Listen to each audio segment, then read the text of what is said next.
Here's two stories that I saw today that amount to roughly the same thing. I'll explain as we get into this here.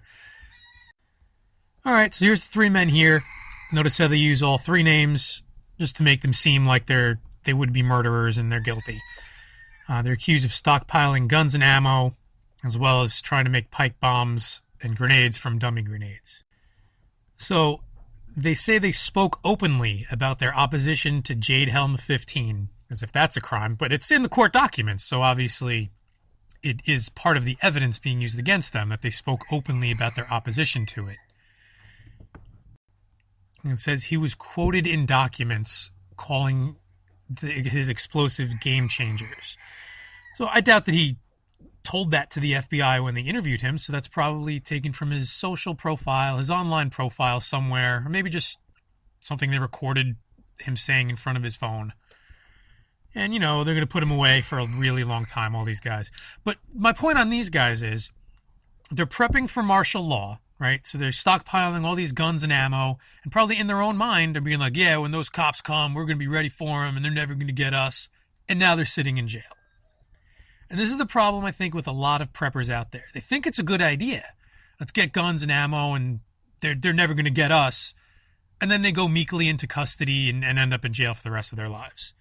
If you're going to buy these things, you have to be ready to use them. And I don't think a lot of people out there are ready to use them. It seems like a good idea. It seems like the right thing to do.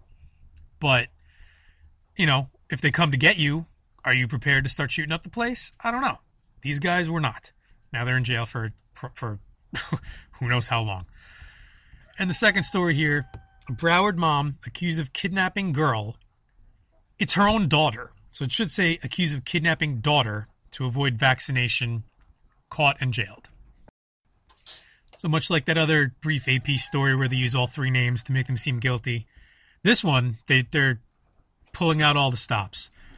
Relating her to the Confederacy, she loves Confederate flags, she's a gun-waving enthusiast, and he was uncomfortable.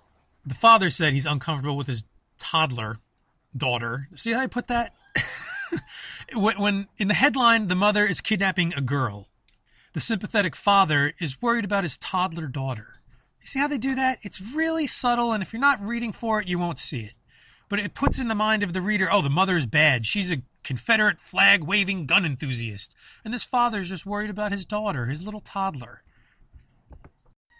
So let's add to Confederate flag-waving gun enthusiast that she wants to live in the country, so out of the cities, off the grid, and wanted to homeschool the kid. Ooh, gotta lock this mother away. But really what it's about is here. It says, if I let them take her and vaccinate her and brainwash her, I wouldn't be doing what's right. I cannot let a judge tell me how my daughter should be raised. I agree with that wholeheartedly, and that's the problem. She went against the system. She doesn't want to have her daughter vaccinated or attend public school / prison educational complex. So they vilify her. She's arrested. The daughter went with the father, who said he plans to get her vaccinated at first chance and enroll her in public school. So my reason for putting these two stories together, the first story, the three guys were prepping for the police to come.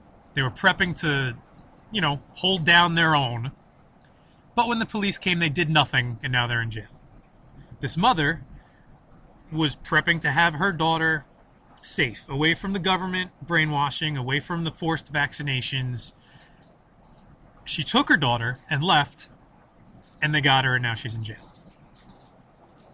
You can't stay there. You can't stay in that country and expect that you can handle your own and you'll be fine.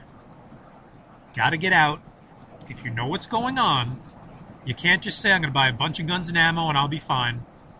You can't say, I'm going to take my daughter and get off the grid and be fine. You're not going to be. They're going to find you and they're going to get you. You need to get out of the country. And even then, they can still find you and get you. But it's a little harder, and they got their own at home to worry about. You might actually be okay. Moral of the story, this went two different stories. The suspects, in quote, handled it two different ways, and they're both in jail.